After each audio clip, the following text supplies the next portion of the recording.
योग दिवस पर सभी भारतीयों को बहुत बहुत बधाई। और योग हमारे जीवन का एक अभिन्न अंग है और हम सभी को योग बहुत ही मन से करना चाहिए, क्योंकि योग का मतलब ही होता है कि जुड़ना। जब हम आत्मा को, शरीर को और इस प्रकृति को आपस में जोड़ते हैं, उसका संयोग करते हैं, ऐसे संयोग को हम योग कहते हैं।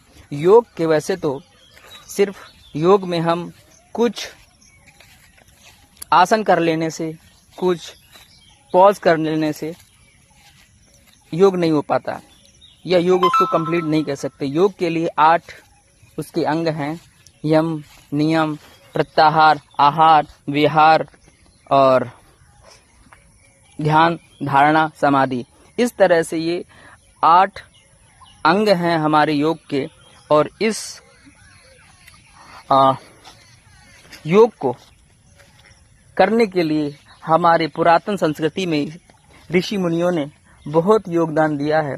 और हम इतने अपनी जर्नल लाइफ में बेचैन हैं, परेशान हैं, दुखी हैं, कुंठित हैं, हताश हैं कि अपने जीवन का जो मिशन है, पर्पस है, उद्देश्य है, लक्ष्य है, टारगेट है, उसको हम खो बैठे हैं। अगर हमें अपने जीवन का मकसद पता चल जाए, हमें मिशन पता चल जाए, हमें मानव जीवन की जो अमूल निधि है, ये जो हम इसको जीवन कहते हैं, इस जीवन का जो मुख्य उद्देश्य क्या है, अगर ये हमें पता चल जाए तो हम बहुत कुछ इस समाज के लिए, अपने देश के लिए, अपने परिवार के लिए बहुत बड़ा योगदान कर सकते हैं। तो कहने का मतलब ये है कि योग सभी को करना चाहिए और हमारे जीवन का हिस्सा होना चाहिए। सिर्फ 21 जून को फ़ोटो खिंचा लेने से, सोशल मीडिया पर उसे पोस्ट कर देने से योग नहीं हो जाता है।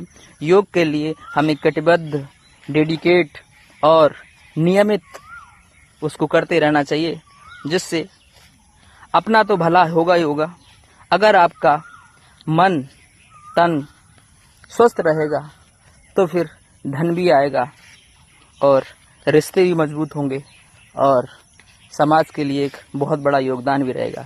तो ऐसे योग दिवस पर फिर से सभी को बहुत बहुत धन्यवाद। आइए मिलकर करते हैं योग।